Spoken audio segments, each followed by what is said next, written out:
ಈ ಜಗದಲ್ಲಿ ಕಣ್ಣೀರು ಹನಿಗಿಂತ ಬೆವರು ಹನಿ ಶ್ರೇಷ್ಠ. ಕಣ್ಣೀರು ಬರುವ ಹಾಗೆ ನಟಿಸಬಹುದು, ಆದರೆ ಬೆವರು ಹನಿ ಬರುವ ಹಾಗೆ ನಟಿಸಲು ಸಾಧ್ಯವಿಲ್ಲ.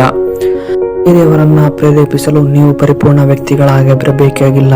ಪ್ರಾಮಾಣಿಕ ವ್ಯಕ್ತಿಯಾಗಿದ್ದರೆ ಸಾಕು. ಪರಿಪೂರ್ಣತೆಗಿಂತ ಪ್ರಾಮಾಣಿಕತೆ ಮಿಗಿಲಾದದ್ದು. ಪ್ರಾಮಾಣಿಕವಾದರೆ ಪರಿಪೂರ್ಣವಾದಂತೆ. ನಾನು, ನನ್ನದು, ನಾನು ಇಲ್ಲದೆ ಏನು ನಡೆಯದು ಎಂಬ ಭಾವನೆ ಬಂದಿದ್ದರೆ ಈ ಕೂಡಲೇ ಬಿಟ್ಟು ಬಿಡಬೇಕು.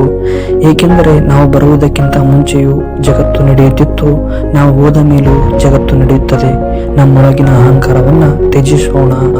ಕೈಯಲ್ಲಿರುವ ರೇಖೆಯನ್ನ ಅಥವಾ ಹಣೆಯ ಬರವನ್ನ ನಂಬಿ ಕುರುಡು ಜೀವನ ನಡೆಸುವುದಕ್ಕಿಂತ ನಮ್ಮ ತಲೆಯಲ್ಲಿರುವ ಜ್ಞಾನ ಮತ್ತು ಮನಸ್ಸಿನಲ್ಲಿರುವ ಆತ್ಮವಿಶ್ವಾಸವನ್ನು ನಂಬಿ ಅರ್ಥಪೂರ್ಣ ಜೀವನ ನಡೆಸಿದರೆ ಯಾವುದೂ ಅಸಾಧ್ಯವಲ್ಲ.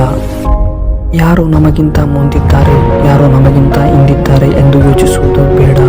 ಎಲ್ಲರೂ ನಮ್ಮ ಜೊತೆಗಿದ್ದಾರೆ ಎಂಬುದನ್ನು ಅರ್ಥ ಮಾಡಿಕೊಂಡು ಮುನ್ನಡೆದರೆ ಸಾಕು, ಯಶಸ್ಸು ನಮ್ಮದಾಗುತ್ತದೆ.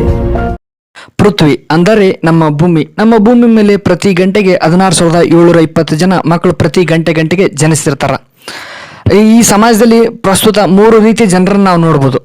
ಮೊದಲನೇದಾಗಿ ಪ್ರತಿಯೊಬ್ಬರು ಕೂಡ ಒಂದೊಂದು ಕನಸನ್ನು ಕಾಣ್ತಾರ. ಆ ಕನಸಿನಿಂದ ಹೋಗಿ ಸಾಕಷ್ಟು ಪ್ರಯತ್ನ ಮತ್ತು ಸ್ಯಾಕ್ರಿಫೈಸ್ ಮಾಡ್ತಾರ. ಕೊನೆಯದಾಗಿ ಆ ಕನಸನ್ನು ನನಸು ಮಾಡ್ಕೊತಾರ. ಅಂಥವ್ರು ಕೂಡ ಸಮಾಜದಲ್ಲಿ ನಮ್ಮ ಜೊತೆಗೆ ಇದ್ದಾರ. ಆಮೇಲೆ ಇನ್ನೂ ಕೆಲವರು ಆ ಕನಸಿನಿಂದ ಹೋಗ್ತಾರ ಹಲವಾರು ಕಾರಣಾಂತರಗಳಿಂದ ಆ ಕನಸಾಗಿ ಉಳಿದು ಬಿಡುತ್ತಾ. ಆ ರೀತಿಯ ಜನರು ನಮ್ಮ ಸಮಾಜದಲ್ಲಿ ನಮ್ಮ ಜೊತೆಗೆ ಇದ್ದಾರ. ಮೂರನೇ ರೀತಿಯ ಜನರು, ಎಷ್ಟೋ ಜನರು ತಾವು ಕಂಡಂತಹ ಕನಸು ಮತ್ತು ಪ್ರಸ್ತುತ ತಾವು ಮಾಡ್ತಿರ್ತಕ್ಕಂಥ ವೃತ್ತಿಗೆ ಸಂಬಂಧನೇ ಇರಲ್ಲ. ಆದರೂ ಸಹಿತ ಇಂದಲ್ಲ ನಾಳೆ ಒಳ್ಳೇದಾಗತ್ತಾ, ಚೇಂಜ್ ಆಗತ್ತಾ ಅನ್ನೋ ನಂಬಿಕೆಯಲ್ಲಿ ಬದುಕ್ತಿರ್ತಾರ.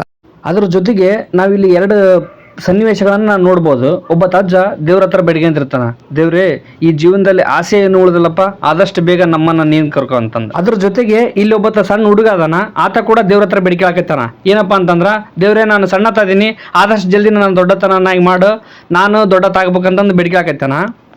ಕೊನೆಯದಾಗಿ ಈ ವಿಡಿಯೋದ ಆಶಯ, ಇಲ್ಲಿ ಹುಟ್ಟಿರ್ತಕ್ಕಂಥ ಪ್ರತಿಯೊಬ್ಬ ವ್ಯಕ್ತಿ ಬಡವರ ಇರ್ಬೋದು ಅಥವಾ ಶ್ರೀಮಂತರ ಇರ್ಬೋದು, ಎಲ್ಲರಿಗೂ ಕೂಡ ಒಂದೇ ಸಮಯ ಇರ್ತದ, ಅದ್ರ ಜೊತೆಗೆ ಒಂದೇ ಜೀವನ ಇರ್ತದ. ಅದನ್ನು ನಾವು ಇನ್ನೊಬ್ಬರಿಗೆ ಒಳ್ಳೆಯದನ್ನೇ ಮಾಡೋಣ, ಈ ದೇಹ ಹೋಗೋವರೆಗೂ ಒಳ್ಳೆಯವರಾಗೆ ಉಳಿಯೋಣ ಅಂತ ಹೇಳ್ತಾ ಈ ವಿಡಿಯೋನ ಇಲ್ಲಿಗೆ ಮುಗಿಸ್ತಾ ಇದ್ದೀನಿ. ಧನ್ಯವಾದಗಳು. ಜೈ ಹಿಂದ್.